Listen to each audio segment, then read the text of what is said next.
와, 나 진짜 이거 내가 어지간하면 조립 힘들다 뭐 이런 얘기 안 하는데 와 진짜 이 케이스 진짜 미치겠네요. 와 삐리리 삐리리 하네.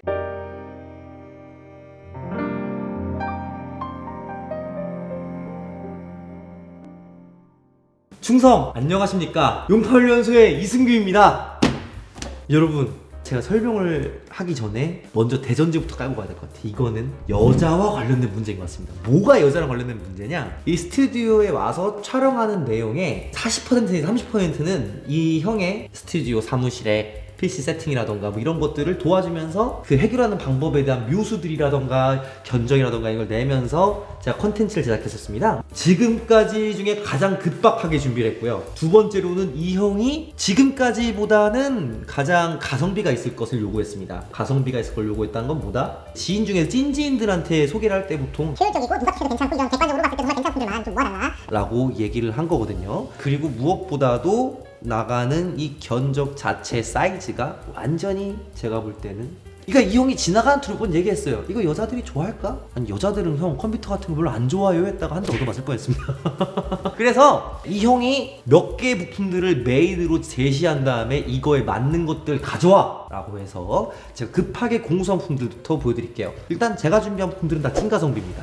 자, 제가 준비한 것들인데 평소와 다르게 역순으로 가볼게요. 지금 시중에 800W급 파워가 많이 없어요. 뭔 소리야, 많잖아 라고 할 수 있는데 메인 브랜드 중에서는 굉장히 없어요. 메인 파워 브랜드라고 하면은 어디냐, 브랜드 파워들 중에 좀 등급이 있는데 판매량이 좀 있는 데서 인증이 좀 받은, 세계적으로 좀 많이 나가는 파워 중에서 800W를 판매하는 브랜드가 제가 알기로는 2개밖에 없어요. 그러니까 더 있을 수도 있어요. 제가 기억이 안 나서 볼 수 있는데 바로 마이크로닉스 하이파워와 FSP입니다. FSP 같은 경우도 제가 상당히 많이 판매하는 파워 중에 하나인데 그래도 만익이 좀 더 저렴하고 그래도 국내 AS를 받기가 적어도 제 입장에서는 좀 더 AS센터 가깝고 친절한 곳은 여기라서 여기 선정했습니다. 내가 쓸 수 있는 메인스테이션 파워 중에서는 가장 와트가 높은 그런 파워고요. 가격도 되게 저렴해요. 8만원 중반 정도 하는 파워고 FSP보다도 약간 더 저렴한 그런 파워입니다. 그래서 가장 찐가성비라 생각해가지고 항상 되게 많이 판매를 하는 파워고 많이 추천드리는 파워인데, 고성능 그래픽카드 중에서 요구사항이 보통 750W까지 올라간단 말이죠. 그것을 커버할 수 있는 것 중에서 가장 저렴하면서도 믿음이 가는 마지노선 라인이다 이렇게 생각하시면 될 것 같고요. 그 다음에 이걸 이길 수 있는 지금 현재 가성비 찐템 아이템은 없다.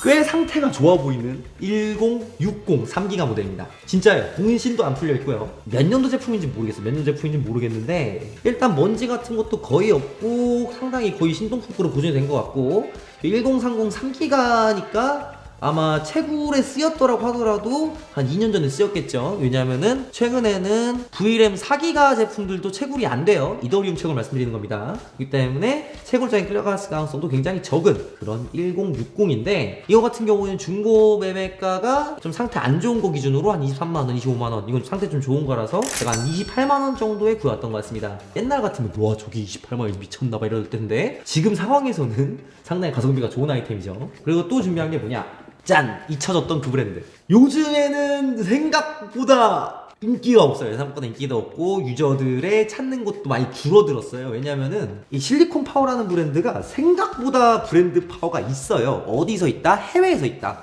해외에서 뭐로 있냐? 가성비로 있어요. 딱 마지노선 정도. PNY라는 브랜드도 이제 거의 비슷한 포지션인데요. 저렴하고 믿을만한데 이하로 내려가면은 진짜 좀 아닌 것 같은 그런 종류의 마지노선이고, 정확하게 컨트롤러명을 공개해주고 있고 D램을 거의 꼬박꼬박 넣어준 회사예요. 캐시 영역을 D램으로, 그리고 스펙을 뻥튀기 굳이 안 하고 워런티가 확실하고 그런 종류의 장점이 있는 회사입니다. 지금 이 제품 같은 경우에는 이 동일 성능을 내는 NVMe PCI Express 3.0 4배속을 쓰는 것 중에서는 거의 제일 저렴할 겁니다. D램이 들어가고 1기가 3기가 정도 되는 것 중에서는 가장 저렴한 UD70 모델입니다. 장점으로는 이거랑 동급 가격인 다른 모델들은 다 램이 없는데 이거는 파이썬 컨트롤러가 들어가가지고 정확하게 램이 있다고 표시를 하고 있어요. 단점은 QLC입니다. 이 형이 무조건 1테라를 원했어요. NVMe 1테라 중에 쓸만한 것 중에 가성비 최고점을 가져오라고 해서 이걸 준비했습니다. 캐시경이 커가지고 벤치마크를 봤는데 그렇게 문제되진 않았고요. 무엇보다도 출시 처음부터 QLC라는 거는 D램도 안 넣어주는 모 회사가 중간에 TLC 넣어주다가 말도 없이 잠수함 패치로 소송 안 걸렸는지 모르겠습니다. 차라리 오히려 양심이 있다고 볼 수가 있는 것이죠. 그만큼 저렴해요. 그래서 이번에 가져왔고요. 이거는 이테라입니다. 컴퓨터 부품 중에서 가장 발전이 없는 분야가 뭐냐라고 하면은 좀 고민 좀 하다가 스피커랑 하드디스크 중에서도 모바일 하드디스크 중에서 이 두께가 대충 9mm 내지 12mm일 거예요. 거의 그 형식밖에 안 나옵니다. 그것들 중에서 계속 이테라가 최고 영역이었어요. 이거 ADATA 램이고요. 이거 두 개 있어요. DDR5 4800입니다. DDR5가 왜 가성비야? 라고 볼 수 있는데 맞습니다. 별로 가성비는 좋지 않아요. 좋지 않은데 이 형이 보드를 DDR5 보드로 지정해줬어요. 그래서 어쩔 수 없이 구했는데 이 구하는 겸해서 그나마 저한테 제일 잘해줬던 회사가 어디냐라고 하면은 수줍게 웃으면서 코잇이라고 밖에 할 수가 없는데 그 코잇에서 유통하는 ADATA 제품으로 골랐습니다. 일부러. 다 상부상조 하는 거 아니겠습니까? 제가 이렇게 코잇한테 계속 어필을 하고 감사함을 얘기하는 거는 다른 유튜버들은 어떤 목적이 있어서 그런지 모르겠는데 저는 진짜로 입사가 목적이고요. 그래서 DDR5답게 여기 전력관리 칩이 붙어있다. 이게 재밌는 점이고요. 자, 이렇게 제가 준비한 물건들이 이게 끝이고 이제 주어진 게 이거였어요. 아니 나한테는 가성비를 챙기라고 하면서 이 형이 참. 그래도 아수스 신형 인텔 보드 그리고 상위급 아이텍스 치곤 좀 싸요. 그거 3개를 생각했을 때는 납득이 안 가는 가격은 아니에요. 30만원 정도의 형성이 되어 있는 이것도 코잇이죠. 이것도 일부러 코잇 샀습니다. 코잇 로그 스트릭스 B660i 게이밍 와이파이고요. 정말 다 좋은 제품이고 퀄리티 있는 제품이고 믿을 수 있는 제품이고 다 좋은데 DDR5로 나와준 게 약간 아쉬워요. 그 부분만 빼고는 진짜 흠잡을 게 전혀 없는 모델이죠. 근데 한 가지 걱정되는 것은 이렇게 늦은 시간에 퇴근을 해가지고 아이텍스를 또 조립한다는 게 참. 그리고 쿨러는 280mm 쿨러 이거 뜯은 지 얼마 안 된 건데 이게 제가 알기로는 뜯은 상태에서 따로 조립을 하려다가 다시 이제 빼가지고 조립 안 된 그런 EMTEC 280 쿨러로 알고 있고요. 그리고 이게 또 겁나 비싼 거. 제가 생각을 해봤는데 이 형이 이 케이스에 조립된 면을 몰라서 측면에서 이 메인보드가 보이는 줄 알았던 것 같긴 해요. 이거는 전부 메쉬라서 측면 유리가 아니라서 안 보이는데 그걸 몰랐을 겁니다. 그래서 이제 여성이 쓴다고 자기가 봤을 때 예쁜 걸 고르지 않았나. 솔직히 코잇에 대해서 너무 고마워서 하는 얘기가 아니고 진짜 차 떼고 포 떼고 다 뺐을 때 이번에 나온 ITX 모델 B660 중에서는 그래도 아수스가 제일 예뻐요. 심미적으로 나중에 예뻐서 고른 게 아닌가 하는 그런 생각을 하고요. 이건 100%입니다. 이거 100%입니다. 저 이거 두 번째 조립이거든요. 전에 조립하다가 저 한번 진짜 소리 한번 지르고 왔어요. 너무 열받아가지고. 무려 두 번째 조립이거든요. 용산에서 이제 절대 추천 안 하는 손님이 먼저 꺼내기 전까지는 굳이 얘기 안 꺼내는 게 있어요. 바로 아이텍스 세 글자입니다. 딱 보기만 해도 왜 쉽지 않은지 보이시죠? 제 손은 그렇게 작지가 않아요. 요즘 ITX 케이스들 특징이 뭐다? 매우 큰 그래픽카드를 넣고 싶어 한다. 수냉 쿨러 넣고 싶어 한다. 큰 파워를 넣고 싶어 한다. 전부 해당됩니다.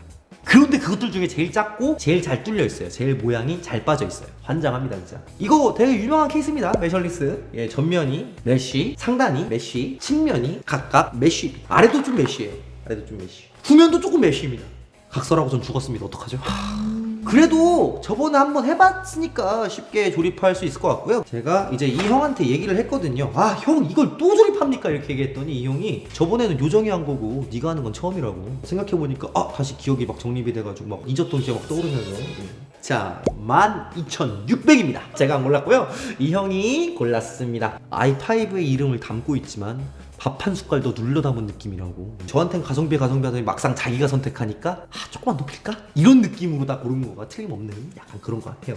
인텔 항상 수입사가 있죠. 인텔 컴퍼니 그리고 코잇이 있는데 코잇 당첨. 우리가 쓰는 컴퓨터의 3분의 2의 3분의 1은 코잇이 수입하는 CPU를 쓰고 있습니다. 감사합니다. 저 이제 34살이거든요. 아직 신입 뽑으시죠? 그 경력직으로 가는 건 바라지도 않아요. 뭔 말인지 아시죠? 구독, 좋아요. 본격 자기 할 말만 하면서 부품 설명만 하고 내가 조립하는 방송입니다. 제 얼굴에 2배만한 ITX 로그 스트릭스가 제 미감에 맞다 생각을 해요. 저는 되게 옛날부터 궁금했던 게 있었어요. M2의 밑부분, M2라고 하면은 이런 SSD죠. 이런 SSD의 밑에 부분은 도대체 어떻게 쿨링을 하나. 밑에 부분에 칩이 있는 경우도 있는데 컨트롤러만 쿨링하면 되나 이런 생각을 좀 했었는데요. 플래그십 모델들은 다 이런 식으로 아래쪽에도 열전도 테이프가 있기 때문에 밑판도 방해를 할 수 있다 보시면 되실 것 같습니다. 자,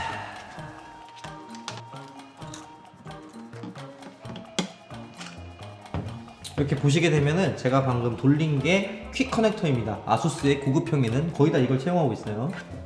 자, 그리고 윗부분에도 있는, 난 망했다, M2를 떨궜습니다. 이렇게 뒤에 보시게 되면은 써멀 테이프에 대한 보호 필름이 들어있고요. 이것도 제거해 주도록 합시다.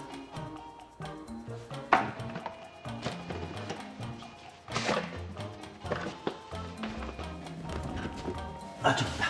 여러분, 나사는 절대 떨어뜨리는 거 아닙니다. 이제 여러분들 너무나 많이 익숙해져가지고 별 신기할 것도 없는 LGA 1700 CPU의 장착신을 보시도록 하겠습니다.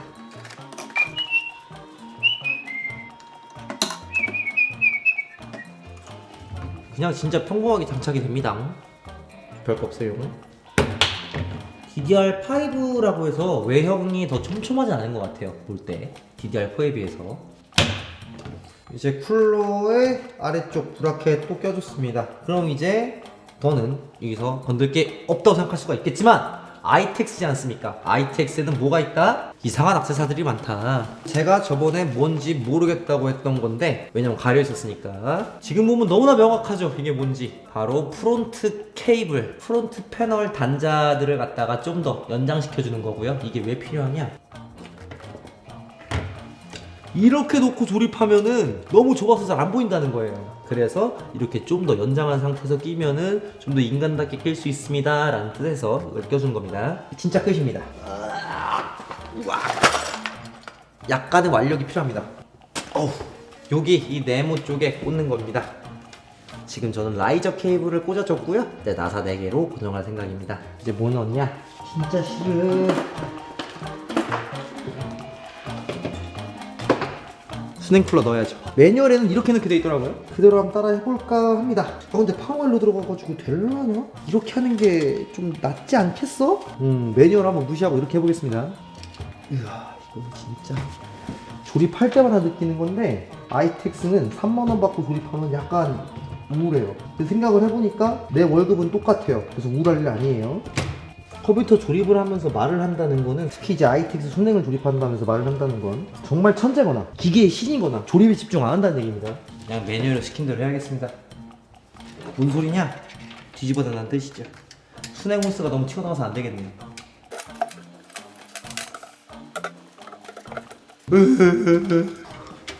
이것도 뜯을 수 있죠? 이걸 왜 안 뜯고 있지? 여러분, 지하마다 제이용 없으시죠? 6인 전쟁터예요. 아시겠습니까? 솔직히 말하자면 간단한 건데 좁아서 복잡합니다. 그뿐이에요. 조립 별거 있어요. 자, 선은 지금 이게 펌프선이거든요. 펌프에 꽂아주도록 하겠습니다. 어디가 펌프인지 ITX라서 따로 PCB에 표기가 안 되어 있습니다. 여기 나와 있네요. AIO 펌프가 오른쪽에 끝에 꽂혀 있다고 합니다. 올인원의 약자일 거야 아마. 왜 올인원이라고 부르냐? 여러분들이 흔히 말하는 사제 쿨러, 짭수냉 쿨러가 바로 펌프라던가 냉각수를 따로 넣어놓지가 않고 그냥 하나의 기계로 이루어진 통합 솔루션이라는 뜻이에요. 그래서 올인원이라 부르는 겁니다. 아시겠습니까? 지금 연결하는 거는 5V 어드레스 RGB이고요. 주소 지정형 RGB라는 건데요. 컴퓨터의 커넥터 규격 중에서 가장 실패하고 가장 저주받은 규격이라고 말해도 전혀 모자람이 없을 정도로, 누가 만든지 얼굴 한번 보고 싶은 정도로 못 만든 그런 쿨러고요. 이걸 왜 못 만들었다고 하냐? 잘 빠져요. 컴퓨터에 쓰이는 케이블인데 잘 빠진다? 완전 정신줄 놓은 거죠. 신중하게 하기 때문에 오래 걸리는 겁니다. 저도 속도 올리고자 하면 다 올릴 수 있어요. 진짜입니다. 저 우리 회사에 제일 빠르게 조립한 사람입니다. 이렇게 넣고 또 이렇게 넣어서 CPU펜 1은 CPU펜 2는 CPU펜 1에 꽂았습니다. 뭔 소린지 안 보이시죠? 이게 CPU 펜이고요. 이게 샤시 펜인데 이쪽 각각 하나씩 꽂았다는 겁니다. 요거랑 요거. 네, 꽂았으니까 또 순정도 해줘야겠죠. 이렇게 보시게 되면은 이건 하드 LED가 나오는 라인인데 극성이 없죠? 극성이 없을 때 어떻게 한다? 무채색에 가까운 게 마이너스 극이고 채색에 가까운 게 플러스 극이다, 이렇게 보시면 되고 그렇게 연결해 주시면 됩니다. 아, 이건 전면에 오디오가 없네. 전면에 오디오가 없는 건 또 처음 봅니다. 지금까지 뭘 했냐? 바로 이 패널 정리, 전면 RGB 정리, 전면 패널에 들어가는 USB 선 정리, 예, 그렇게 마무리했습니다. 자, 거의 다 끝나갑니다.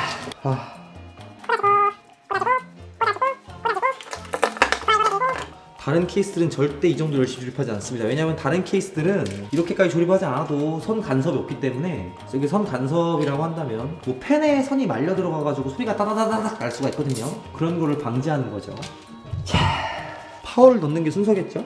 근데 파워가 못 울려 파워가 아니에요. 솔직히 떨려요. 할 수 있을까? 이게 들어가야 돼요. 어떻게 되지 않을까?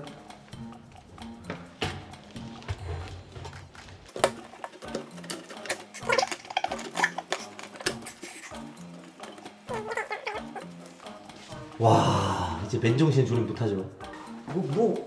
일단 수냉 쿨러 관이야 뭐 좀 꺾이든 말든 간에 이렇게 둔다 칩시다. 수냉 쿨러 관이 꺾여도 되나요? 잘 모르겠습니다. 야, 요것은 이제 요거 이렇게 어떻게 이렇게 내리면 되긴 하나? 이 상태 내리고. 내 이래서 아이텍스 조립하기 싫다니까. 아이텍스에 수냉 쿨러를 넣을 수 있다고 생각하는 애들 자체가 나는 참으로 발칙하다는 생각이 들고, 지금 이쪽으로 들어간 메인 파워 케이블이 바로 ATX 24핀입니다. 됐어, 들어갔습니다 여러분. 들어갔고요. 그리고 SATA 전원이 아래로 하나 위로 하나 가야 됩니다. 아래에 하드. 컴퓨터 조립이라는 게 하다 보면은 가끔씩 굉장히 힘으로 찍어 누르고 싶을 때가 있거든요. 그때를 잘 이겨내야 됩니다. 그 충동을 이겨내는 게 프로가 되는 길입니다. 자, 이게 후면에 SATA를 꽂았습니다. 자, 그리고 마지막으로 얘가 필요할 거예요. PCI 익스프레스 전원. PCI 익스프레스 전원이 당연히 1060이기 때문에 필요하죠. 자, 그리고 이제 이 치렁치렁한 것들 제외하고서, 이 치렁치렁한 건 언제 정리를 한다? 바로 그래픽카드를 꽂은 다음에 정리를 한다. 그래픽카드가 굉장히 독특하게 꽂히죠. 이렇게 꽂힙니다.